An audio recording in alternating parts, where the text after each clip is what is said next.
In physical manufacturing, perfect precision does not exist. No matter how flawless a model looks on a screen, the actual process of making it leaves microscopic tapers, bows, and ridges. Every physical part deviates from its intended geometry. Because of this unavoidable variation, engineers rely on tolerance. This is the mathematical range of acceptable deviation that still permits functional assembly. Standard tools like calipers and rulers reflect the historical approach to this problem, traditional dimensioning. This method manages variation by placing simple plus or minus limits on basic size measurements, such as length, width, or diameter. But measuring size alone can lead to assembly failure. A pin and a hole can both measure within their diameter limits, yet fail to fit together because one of the parts is slightly warped or bowed. Traditional dimensioning is insufficient for complex assemblies. It confirms the size of a feature while remaining entirely blind to its physical shape and spatial orientation. To solve this ambiguity, the industry uses geometric dimensioning and tolerancing, or GD&T.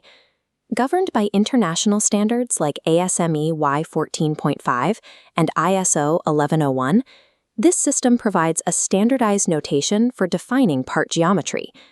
For a design drawing to be effective, every engineer and machinist must interpret it identically.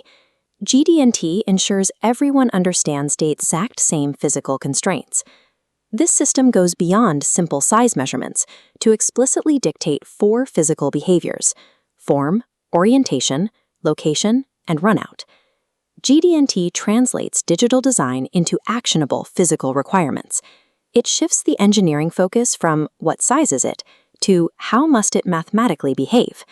Every geometric requirement starts with a datum, a theoretically exact reference plane from which measurements originate. These are established from functional mating features, like a primary mounting bracket, ensuring measurements reflect the real world.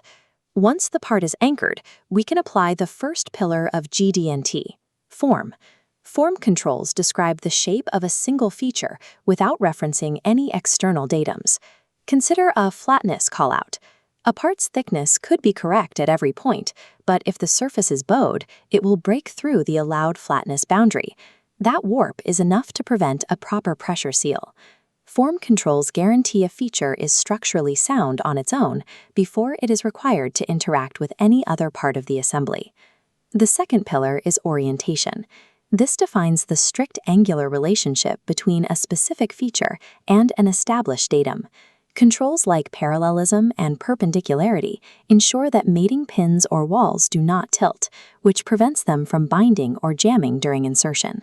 For rotating components, engineers use the third pillar, runout. This is the allowed dynamic wobble of a feature relative to its central axis of rotation. Excessive runout on a rotating shaft creates violent vibration and noise. Over time, this imbalance will lead to the premature failure of the surrounding bearings. While form ensures a feature is built correctly, orientation and runout ensure the part will behave correctly when placed into a dynamic, multi-part assembly. The final pillar is location. This defines exactly where a feature must be positioned relative to the datums. Traditionally, intersecting X and Y tolerances create a square zone. GD&T's true position defines a circular zone instead. This gains 4 bonus corners, mathematically accepting perfectly functional parts that the older coordinate method would reject. Shifting to true position increases manufacturing yield. It mathematically accepts parts that are physically functional but would have failed a traditional coordinate-based inspection. These rules are communicated on a blueprint through a feature control frame. Reading left to right, it identifies the geometric control type, the exact numerical tolerance value, and finally, the primary, secondary, and tertiary datums the feature must reference.